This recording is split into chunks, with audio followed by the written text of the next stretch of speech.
से मैं हूं फैसल अली। यहाँ मेरे अकब में आप देख सकते हैं पाकिस्तान का मुकद्दस पार्लिमान, जमहूरियत की बालादस्ती की अलामत, उसके साथ सेनेट के मनाजर। उस तरफ जाएं आपको प्राइम मिनिस्टर ऑफिस और मेरे बिल्कुल इस जानेब आप देख सकते हैं सुप्रीम कोर्ट ऑफ पाकिस्तान की इमारत। मामला है इंतहाई अहम तकर्री का, पाकिस्तान के नए सिपा सालार की तैनाती। कौन होगा नया सिपा सालार, इस हवाले से इंतहाई अहम डेवलपमेंट्स इस वक्त कुछ सामने आई हैं। मेरे साथ डिफेंस को कवर करने वाले सीनियर जर्नलिस्ट जनाब शाकिर अब्बासी मौजूद हैं, इनसे जानेंगे। शाकिर साहब, बहुत ज्यादा इंतजार करवाया जा रहा है कौम को, और आज तो नून लीग के रहनुमाओं ने लिटरली ये कह दिया कि कौम इंतजार कर रही है कि नया सिपा सालार कौन होगा। तो शाहिद हकान अब्बासी साहब ने भी कुछ कहा डिफेंस को।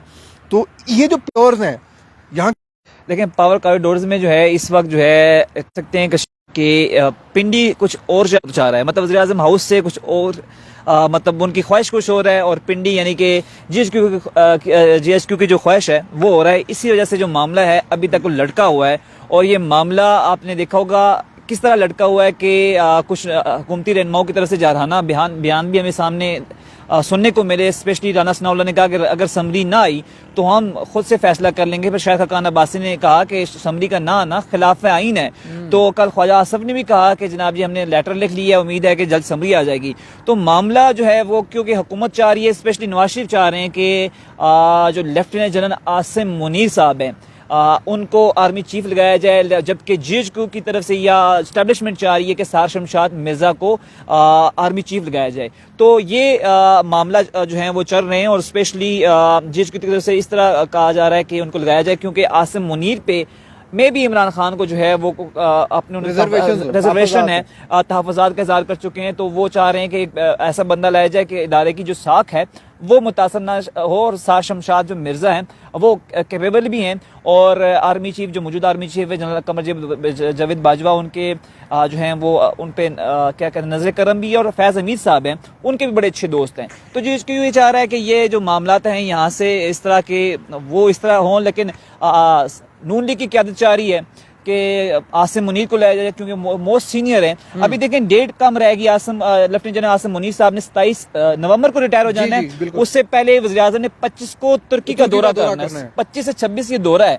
तो उन्होंने कहा कि ये बीच में आज 21 है जी, आज बिल्कुल आज 22 नवंबर हो गई है। 22 नवंबर हो गई है। तो एक दो दिन है कि उन्होंने आर्मी चीफ तैनात करना ही करना है। अगर नून लीग की कोशिश होगी आज कल कर लिया जाए, और पहले हम दुनिया में जो कहीं आर्मी चीफ या कुछ बड़ा मुसल्ला सरबराह अफवाज के सरबराह लगाने में इतनी नहीं होती जो है वो कोशिश या इतनी सस्पेंस नहीं होता जितने हमारे यहाँ होता है। सेकेंडली फिर हमारे यहाँ कुछ और भी फैक्टर होते हैं। हम चाह रहे होते हैं कि इसमें जनरल हमीद गुल ने भी कहा हुआ था कि इसमें अमेरिका की मर्जी भी होती है, चाइना की मर्जी भी होती है, सऊदीया की मर्जी होती है। तो ये फैक्टर भी जो है वो रखे होते हैं। लेकिन यहाँ पर जो हॉट केक जो अभी सबसे बड़ी अभी कुछ अरसे बाद, एक दो दिन बाद खबर आएगी, वो आर्मी चीफ की तकर्री के हवाले से है। अगर ये वज़ीर आज़म हाउस है, इस साइड पे पीएम सेक्रेटेरिएट है, तो यहाँ से आएगी। उसके बाद पीछे बिल्कुल अवान सदर है, तो वहां से मंजूरी के बाद आएगी। और हो सकता है इन दो की सरदार वलीद मुख्तार साहब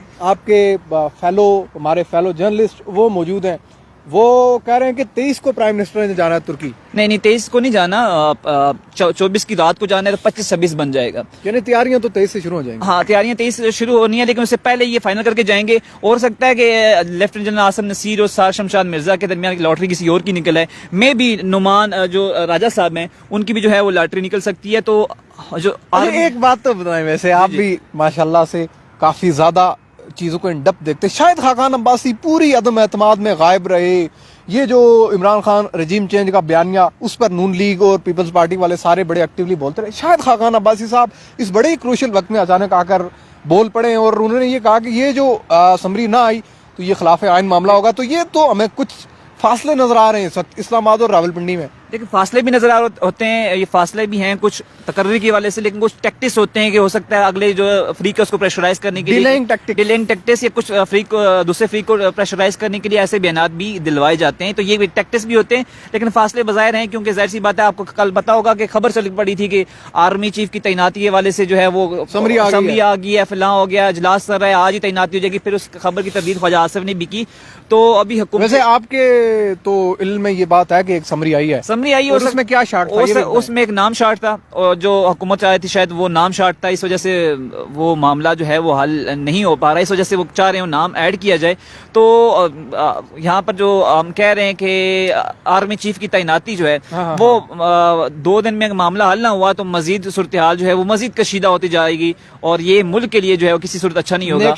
ये बात बता दें कि अभी शारका खानाबासी की बात करें, शारका खानाबासी पूरी अदम एतमाद में नहीं बोले, उनको जो है वो आइन का पासदार बनने का बड़ा शौक है, यार मैं आइन के साथ चलूँ या फलां फलां फलां, अदम एतमाद उन्होंने कहा हमें नहीं लानी चाहिए थी। सेकेंडली वो कह रहे हैं आर्मी चीफ की इस तरह असम्बली ना गैर नहीं कि उन्होंने, तो वो कह रहे हैं जो वो जवेद हाशमी वो सोच रहे हैं कि यार हमें आइन का पासदार बनना चाहिए, हमें ऐसे हमें अपना जो मौक़िफ़ है इस तरफ रखना चाहिए जो आइन और कानून के मुताबिक। ये उनका ज़ाविया है, पता नहीं है वो खुद कितने पवित्र हैं। अच्छा, थोड़ी देर पहले डेवलपमेंट ये भी आया कि सुप्रीम कोर्ट में एक इस पर एप्लीकेशन भी दी जा चुकी है चीफ की तकर्री के हवाले से, और आपको मालूम है कि 2 वर्ष पहले क्या हुआ था सुप्रीम कोर्ट में एक एक्सटेंशन को लेकर, गालिबन साल पहले सुप्रीम कोर्ट ने भी कुछ कहा था पार्लियामेंट को, ये चीज़ें भी हैं। और फिर कल ख्वाजा आसिफ साहब ने गुज़िश्ता रोज़ कहा कि उनसे जब पूछा गया कि अगर मामला सुप्रीम कोर्ट ले जाया जाए तो उन्होंने कहा कि जहां आप ले जाना चाहें ले जाएं, हम उसको वो करेंगे पूरा।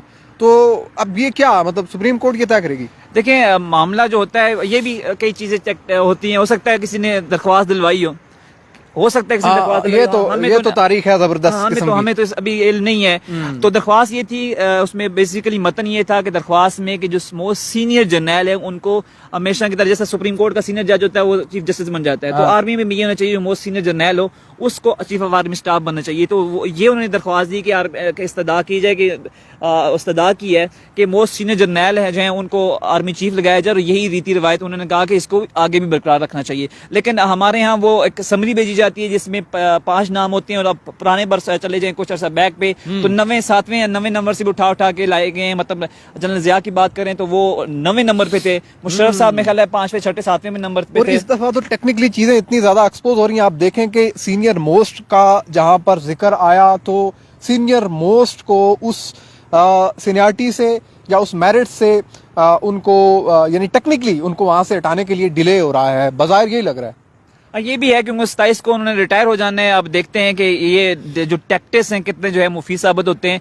पावर कॉरिडोर वाकई बहुत खतरनाक होते हैं। अच्छा, एक और चीज मैंने किसी से सुनी थी कि जब कोई जो नियर टू रिटायर हूँ, कोई जनरल साहब और वो चीफ की दौड़ में भी हूँ, तो विद इन इंस्टीट्यूशन कोई एक प्रोसेस होता है कि वो उसको आगे कुछ तारीखें आगे बढ़ा सकते हैं, कुछ ऐसा होता है? आपके इल्म में कुछ ऐसा है? देखिए ऐसा जो है वो मैं एग्जैक्ट तो नहीं बता सकता, लेकिन ये है हुकूमत कर सकती है कि उनको वाइस चीफ लगा सकती हैं, और ऐसा माजी में हुआ मुशर्रफ दौर में भी।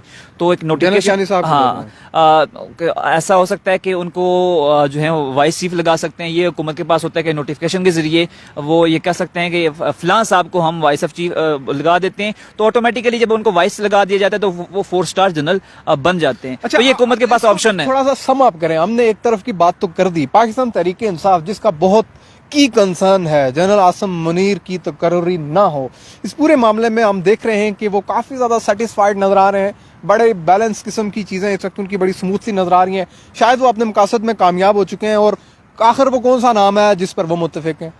देखें बज़ाहिर मुझे लगता है कि तहरीक इंसाफ की बज़ाहिर जो वो चाह रहे थे कि ऐसा ना हो, तो उनकी कामयाबी बज़ाहिर लग रही है, और जिस तरह वो सेटिस्फेक्शन नज़र आ रही है, वो पहले आपको पता है कि वो निकल के शॉर्ट टाइम आए थे, अब लगता है सेटिस्फाई हैं।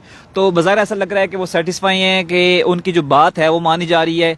कहीं न कहीं बैकडोर पे राब्ते तो हुए हैं, तो वो ये समझ लें कि अगर फलां शख्स जो है वो ना हो, जो जिनका आपने नाम लिया है, तो कोई भी हो सकता है, तो वो उनके जो है वो उनको मंजूर हैं। लेकिन ये अगर तकर्री जो उनका आपने नाम लिया है, ये जो है उनके हवाले से उनके कंसर्न्स हैं, और अगर ये ना हुए तो तहरीक इंसाफ की नो डाउट बड़ी कामयाबी होगी, और उसने कह सकते हैं कि उसने एक फ्रंट फुट पे आके हुकूमत को बैक फुट पे ढकेला, और जो पावर कॉरिडोर हैं उनसे भी अपनी बात मनवाने में जो है वो काफ़ी हद तक कामयाब हुए।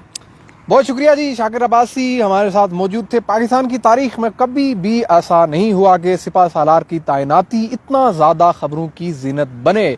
यहाँ डी चौक पाकिस्तान के एक इंतहाई अहम मकाम से, पाकिस्तान के सबसे मुकद्दस ऐवान के आंगन से, पहलू से मुझे और जनाब शाकिर अब्बासी को दीजिए इजाज़त।